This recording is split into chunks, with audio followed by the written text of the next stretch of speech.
কায়রোয় ডি8 শীর্ষ সম্মেলন অনুষ্ঠিত। ইসরায়েলি আগ্রাসন মোকাবেলায় মুসলিম বিশ্বকে ঐক্যবদ্ধ হতে ইরানের আহ্বান। ভয়াবহ হামলার মধ্যেও গাজায় ৪,০০০ নতুন যোদ্ধা নিয়োগ দিয়েছে হামাস। চলছে প্রশিক্ষণ, ইসরায়েলি সামরিক সূত্রের দাবি।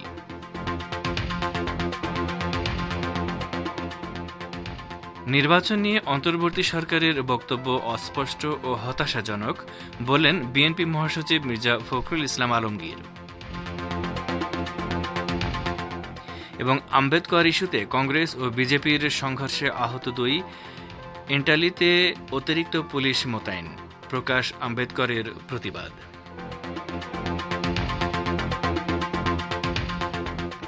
আসসালামু আলাইকুম। বিশ্ব সংবাদের গুরুত্বপূর্ণ অংশগুলো শুনলেন, এবারে বিস্তারিত।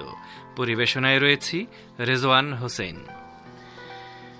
ইহুদিবাদী ইসরায়েলের বর্বর আগ্রাসন মোকাবেলার জন্য মুসলিম বিশ্বকে ঐক্যবদ্ধ হওয়ার আহ্বান জানিয়েছেন ইসলামী প্রজাতন্ত্র ইরানের প্রেসিডেন্ট মাসুদ পেজেশকিয়ান। তিনি আজ কায়রোয় উন্নয়নশীল দেশগুলোর সংগঠন ডি8 শীর্ষ সম্মেলনে দেয়া বক্তৃতায় এ আহ্বান জানান। তিনি বলেন, ইসরায়েলি আগ্রাসনের বিরুদ্ধে অবশ্যই মুসলিম দেশগুলোকে ঐক্যবদ্ধভাবে রুখে দাঁড়াতে হবে। মাসুদ পেজেশকিয়ান বলেন, সংকটাপন্ন এলাকায় আমাদের প্রিয় ভাই বোনদেরকে আরও ক্ষতি থেকে রক্ষার জন্য দ্রুত গতিতে বাস্তব পদক্ষেপ নিতে হবে এবং এটি হচ্ছে আমাদের ধর্মীয়, আইনগত ও মানবিক দায়িত্ব। ইরানি প্রেসিডেন্ট বলেন, আমি আশা করি মিশরের সভাপতিত্বকালে ডি8 জোটভুক্ত দেশগুলোর মধ্যে সম্পর্ক আরও জোরদার হবে। এই সময়ে সদস্য দেশগুলোর মধ্যে বন্ধুত্ব এবং ভ্রাতৃত্ব গভীর হওয়ার পাশাপাশি পারস্পরিক সহযোগিতার ক্ষেত্রে দেশগুলো জোরালো পদক্ষেপ নেবে। উন্নয়নশীল মুসলিম দেশগুলোর মধ্যে অর্থনৈতিক সহযোগিতার লক্ষ্য নিয়ে ডি8 জোট গঠন করা হয়। বাংলাদেশ, মিশর, Indonesia, Iran, Malaysia, Nigeria, Pakistan এবং তুরস্ক এই জোটের সদস্য। জোটের শীর্ষ সম্মেলনে যোগ দেওয়ার জন্য গতকাল একটি উচ্চ পর্যায়ের প্রতিনিধি দল নিয়ে ইরানের প্রেসিডেন্ট কায়রো পৌঁছান। গত ১১ বছরের মধ্যে এটি ইরানি কোনো প্রেসিডেন্টের প্রথম মিশর সফর। গাজা উপত্যকায় ইহুদিবাদী ইসরায়েলের ভয়াবহ গণহত্যা ও অপরাধযজ্ঞ ঠেকাতে আন্তর্জাতিক সমাজের ব্যর্থতায় গভীর দুঃখ প্রকাশ করেছেন ইরানের পররাষ্ট্রমন্ত্রী সাইয়েদ আব্বাস আরাকচি। তিনি বলেছেন, বিশ্বমোড়ল মার্কিন যুক্তরাষ্ট্র গণহত্যা বন্ধ করতে ব্যবস্থা নেওয়ার পরিবর্তে তেল আবিবকে সর্বাত্মক সমর্থন দিয়ে যাচ্ছে। তিনি বুধবার কায়রোয় ডি8ভুক্ত দেশগুলোর পররাষ্ট্রমন্ত্রীদের ২১তম সম্মেলনে দেয়া বক্তৃতায় এই মন্তব্য করেন। আরাকচি বলেন, আন্তর্জাতিক সমাজ গাজায় ভয়াবহ আগ্রাসন, যুদ্ধাপরাধ, মানবতা বিরোধী অপরাধ এবং গণহত্যা বন্ধ করতে চরম ব্যর্থতার পরিচয় দিয়েছে। ইরানের পররাষ্ট্রমন্ত্রী বলেন, এই ব্যর্থতার পাশাপাশি যুক্ত হয়েছে তেল আবিবের প্রতি ওয়াশিংটনের রাজনৈতিক, সামরিক, অর্থনৈতিক ও গোয়েন্দা সহযোগিতা। আজ অনুষ্ঠিত ডি8 শীর্ষ সম্মেলনের প্রতি ইঙ্গিত করে আরাকচি আশা প্রকাশ করেন, শীর্ষ সম্মেলন থেকে গাজা, লেবানন ও সিরিয়ায় আগ্রাসন বন্ধ করতে ইসরায়েলকে কঠোর বার্তা দেওয়া সম্ভব হবে। গাজা উপত্যকায় ইহুদিবাদী ইসরায়েলি বাহিনীর ভয়াবহ গণহত্যা ও জাতিগত নিধনযজ্ঞের মধ্যে হামাস প্রায় ৪,০০০ নতুন যোদ্ধা নিয়োগ দিয়েছে বলে জানিয়েছে খোদ ইহুদিবাদী সেনা কমান্ডাররা।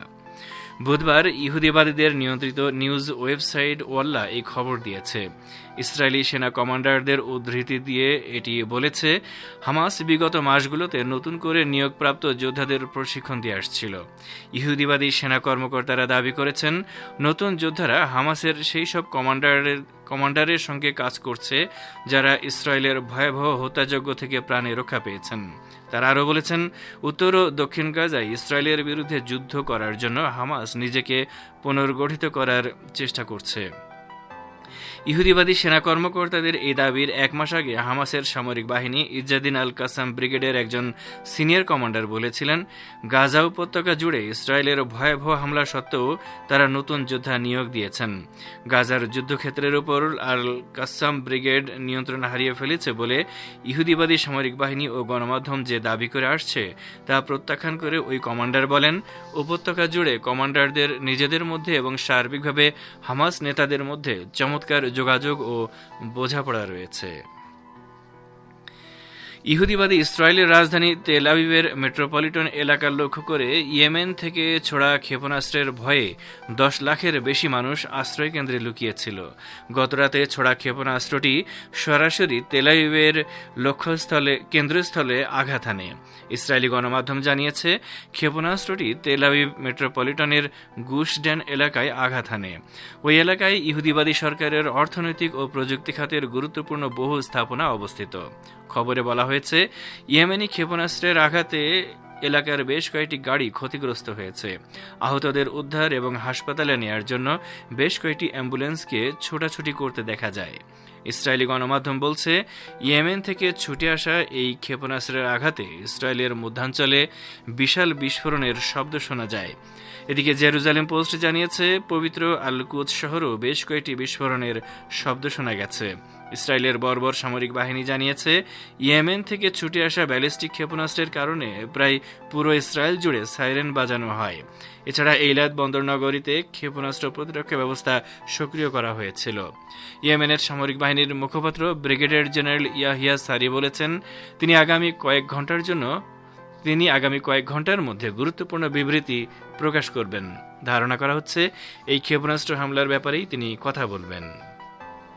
বিশ্ব সংবাদে, বাংলাদেশ জাতীয়তাবাদী দল বা বিএনপি মহাসচিব মির্জা ফখরুল ইসলাম আলমগীর বলেছেন, নির্বাচনী অন্তর্বর্তী সরকারের প্রধান উপদেষ্টা যে সময়ের কথা বলেছেন তা বিএনপির কাছে যৌক্তিক মনে হয়নি।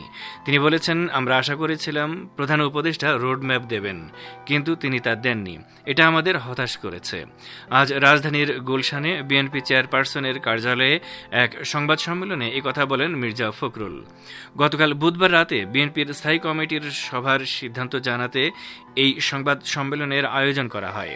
সংবাদ সম্মেলনে নির্বাচন নিয়ে বিএনপি মহাসচিব আরও বলেন, নির্বাচন কমিশন গঠন করা হয়ে গেছে, কিন্তু নির্বাচন অনুষ্ঠানের কোনো প্রস্তুতি দেখছি না। নির্বাচনের সময়ের ব্যাপারে প্রধান উপদেষ্টার জাতির উদ্দেশ্যে দেওয়া ভাষণ ও তার প্রেস সচিবের বক্তব্যকে সাংঘর্ষিক বলেও উল্লেখ করেন বিএনপি মহাসচিব। তিনি বলেন, তাদের দেওয়া বক্তব্য কোনটা সঠিক আমরা বুঝতে পারছি না। এই সংবাদ সম্মেলনে বিএনপির স্থায়ী কমিটির বৈঠকের সিদ্ধান্ত লিখিতভাবেও জানানো হয়। বিএনপির স্থায়ী কমিটি মনে করে, ড. মোহাম্মদ ইউনূসের ভাষণে নির্বাচন সংক্রান্ত বক্তব্য অস্পষ্ট। তার বক্তব্যে নির্বাচনের একটি সম্ভাব্য সময়ের কথা বলা হলেও নির্বাচনের রোডম্যাপ সম্পর্কে কোনো সুনির্দিষ্ট বক্তব্য রাখা হয়নি। এদিকে বাংলাদেশের ঢাকার কেরানীগঞ্জে রূপালী ব্যাংকের ডাকাতির চেষ্টায় 3 জনকে গ্রেফতার করা হয়েছে বলে জানিয়েছে র্যাব। আজ সন্ধ্যায় র্যাবের deputy assistant director Mohammad Mustafiz এই তথ্য নিশ্চিত করেছেন। তিনি জানান, ব্যাংকে ডাকাতি করতে আসা 3 জন আত্মসমর্পণ করেছে, তাদের গ্রেফতার করা হয়েছে। র্যাব জানায়, একদল ডাকাত ব্যাংকে ঢুকে কর্মকর্তাদের জিম্মি করে ডাকাতির চেষ্টা করে। খবর পেয়ে সেনাবাহিনী, পুলিশ ও র্যাব যৌথ অভিযান পরিচালনা করে। তাদের মধ্যে অস্ত্রসহ 3 জন আত্মসমর্পণ করেছে।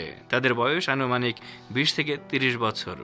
র্যাব আরও জানায়, ডাকাত দলের 3 জন ভেতরে প্রবেশ করে আর বাকিরা বাইরে অবস্থান করছিল। আপনারা বিশ্ব সংবাদ শুনছেন রেডিও তেহরান থেকে, আর প্রচারিত হচ্ছে শর্টওয়েভ 25 মিটার ব্যান্ডে। ভারতের সংবিধান প্রণেতা ও দলিত আন্দোলনের নেতা বাবা সাহেব আম্বেদকর ইস্যুতে অ্যান্টলি রণক্ষেত্রে পরিণত হয়েছে। আজ দুপুরে কংগ্রেস ও বিজেপি কর্মী সমর্থকদের মধ্যে সংঘর্ষে পুলিশ ও বিজেপি সংসদ সদস্য আহত হয়েছে। মঙ্গলবার রাজ্যসভায় সংবিধান সংক্রান্ত বিতর্কের সময় কেন্দ্রীয় স্বরাষ্ট্রমন্ত্রী অমিত শাহ বলেছিলেন, আম্বেদকরের নাম নেওয়া এখন ফ্যাশন বা হুজুগ হয়ে দাঁড়িয়েছে। আম্বেদকরের নাম জপ করা ছাড়া যেন আর কিছু নেই। সবসময় আম্বেদকর আম্বেদকর চলছে। এতবার কেউ ভগবানের নাম করলে নির্ঘাত তার স্বর্গবাস ঘটত। অমিত শাহের ওই মন্তব্যে সংসদের ভেতরে বাইরে বিক্ষোভ করে বিরোধীরা। তৃণমূল সংসদ সদস্যরা ওয়াকআউট করে। আজ সকালে সংসদের মকর দরজার সামনে কংগ্রেস সহ বিরোধীরা আম্বেদকর ইস্যুতে বিক্ষোভ দেখানো শুরু করে। সে সময় বিজেপির সাংসদরা সংসদে প্রবেশ করতে চাইলে দুপক্ষের মধ্যে সংঘর্ষ শুরু হয়। সংঘর্ষের সময় বালাসোরের বিজেপি সাংসদ প্রতাপ সারেঙ্গি আহত হন। সে সময় কংগ্রেস নেতা রাহুল গান্ধীকে ধাক্কা দেওয়ার অভিযোগ ওঠে, আর তারই জের ধরে এন্টালি এলাকা রণক্ষেত্রে পরিণত হয়। দুপক্ষের সংঘর্ষে এক পুলিশ কর্মীও আহত হয়েছে। ইহুদিবাদী ইসরায়েলের কাছে অস্ত্র পাঠানোর ক্ষেত্রে স্পেনের আরোপিত নিষেধাজ্ঞা লঙ্ঘন করেছে আমেরিকা। স্পেনের একটি নৌঘাঁটি ব্যবহার করে একটি জাহাজের মাধ্যমে ইসরায়েলে 1000 টনেরও বেশি গোলাবারুদ পাঠিয়েছে মার্কিন প্রতিরক্ষা বিভাগ। আমেরিকা ভিত্তিক ওয়েবসাইট ইন্টারসেপ্ট মঙ্গলবার ফিলিস্তিনি যুব আন্দোলন এবং প্রোগ্রেসিভ ইন্টারন্যাশনালকে উদ্ধৃত করে এই খবর দিয়েছে। এতে বলা হয়েছে, মার্কিন সামরিক বাহিনীর এই জাহাজের এমন পদক্ষেপের কারণে স্পেনের আরোপ করা অস্ত্র নিষেধাজ্ঞা লঙ্ঘন হয়ে থাকতে পারে। স্পেন বেশ আগেই তার রোটা বন্দর ব্যবহার করে কোনো দেশ ইসরায়েলের কাছে অস্ত্রের চালান পাঠাতে পারবে না বলে নিষেধাজ্ঞা জারি করেছে। এই বন্দরটি আংশিকভাবে মার্কিন নৌবাহিনী দ্বারা পরিচালিত হয়, তবে এটি স্পেনের মাটিতে অবস্থিত এবং কৌশলগতভাবে এটি স্প্যানিশ আইনের অধীন। গত মে মাসে স্পেন তার বন্দর ব্যবহার করে ইসরায়েলে অস্ত্র পাঠানোর উপর নিষেধাজ্ঞা আরোপ করে। এর ফলে কোনো দেশ স্পেনের বন্দর ব্যবহার করে ইসরায়েলে অস্ত্র পাঠাতে পারবে না। এরই মধ্যে 5টি অস্ত্রবাহী জাহাজকে বন্দরে ভিড়তে বাধা দিয়েছে স্পেন কর্তৃপক্ষ। আমেরিকা আবারও লোহিত সাগরে একটি বিমানবাহী যুদ্ধজাহাজ পাঠিয়েছে। ইয়েমেনের হুথি আনসারুল্লাহ আন্দোলন সমর্থিত সামরিক বাহিনীর ব্যাপক ক্ষেপণাস্ত্র হামলার মুখে বিমানবাহী রণতরী ইউএসএস আব্রাহাম লিঙ্কন সরিয়ে নেয়ার কিছুদিন পর নতুন করে এই যুদ্ধজাহাজ পাঠালো আমেরিকা।